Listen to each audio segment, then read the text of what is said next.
If you want a helmet just like this, go with a green gridiron. The link is in the description down below and the comment section. They have all types of teams from the NFL, NCAA. You can get you a mini helmet, replica helmet. You can get a custom helmet if you want to as well. And also use my promo code at checkout, PITSEN, to get yourself an extra discount. So go over there and shop now.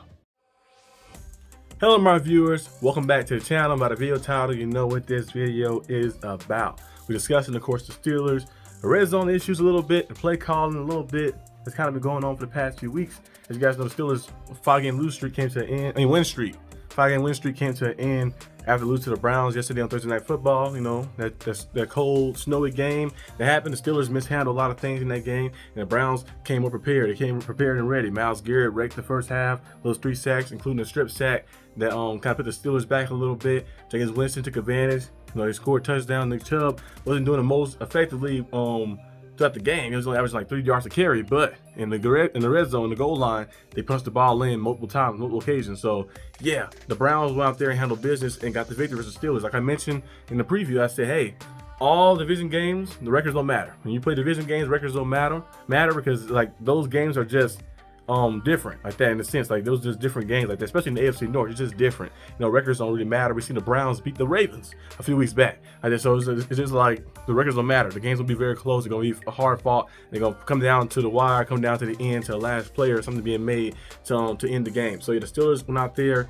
I wouldn't say they was unprepared, but I just feel like they look a little sluggish and a little stale to start the game off. They've been doing that for the past few weeks. They got away with it, of course, against the Commanders, against the Ravens, against other teams, of course, they played. But this time they didn't get away with it, playing and start off slow. Kind of like what happened with the Colts game. Start off slow.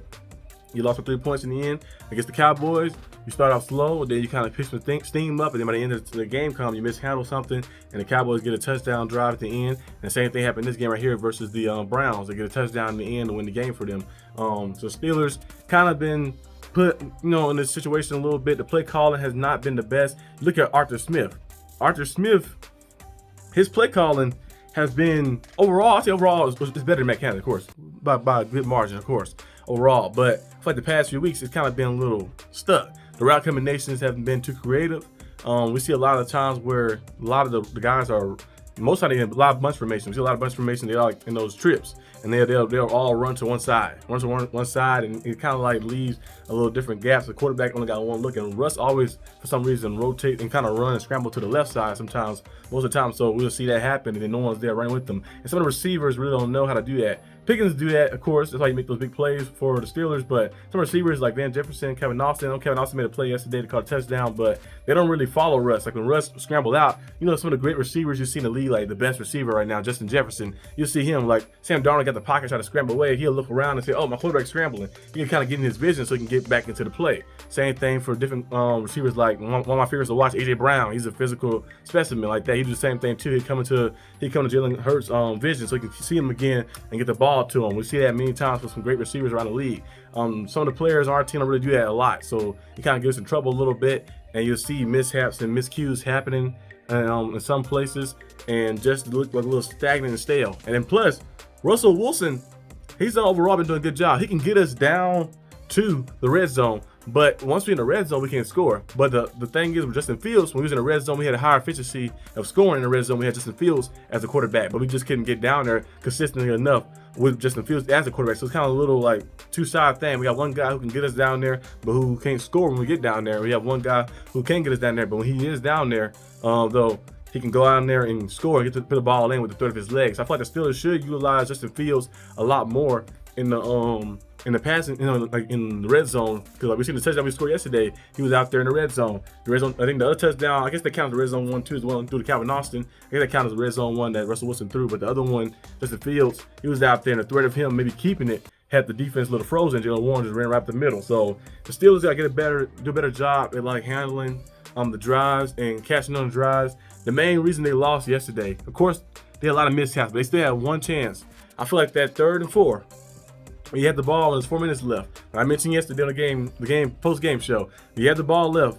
Why are we throwing the bomb? We throwing the bomb. And now you have Justin Fields out there. He haven't really thrown a lot of passes that day, but you have him out there, and we mostly utilize him for his legs. you have him out there and you have him throw a bomb. I feel like you should have just had him just throw the ball to the sticks. They had like a little short route combination, maybe give him an option to run or do a little handoff, and maybe think about going for it on 4th down if you get close enough, or you might get the 1st down with the handoff or with the run or something. But the Steelers decide to throw a bomb down the field and then put your punter in a bad situation. The weight man have to punt the ball. It's already wet, and the ball slipping out people's hands. Jameis Winston fumbled, Russell Wilson fumbled, different things happening. The receiver that the Browns had, he got hit, he fumbled too as well with the helmet hit, so the ball's already slippery because of the snow and stuff. So you have your punter out there, got to kick it when the pressure coming in. They send a rush in to the punter, and he got to punt the ball, and it slipped off his foot, and it's a bad punt, and they get great field position, and they have a little time. They have time left, and they kind of just get there. A lot of people have to blame Coach Tomlin for this, but I wouldn't blame Coach Tomlin for this fully. People blaming those there. But the Steelers should have just should have did the 4th and 2 and took it. The Browns were still in the field when it was on 4th and 2. They were still in the field. They wouldn't go for it anyway. But Coach Tomlin looking at it like, hey, I got the highest paid defense in the league. I hope they can get a stop on 3rd and 7.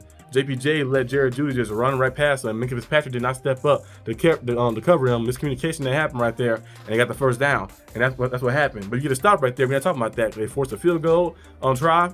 And maybe Dustin Hopkins would have missed it. He had a bad week, of course, the past week with the Browns. Maybe he'd have missed it, or maybe he would have made it, and the Steelers had a lot of time left to try to get back in there, maybe score a field goal of their own to win the game, or something that happened. So a lot of miscues that happened, of course, in the game. The highest paid defense did not show up and look like the highest paid defense yesterday.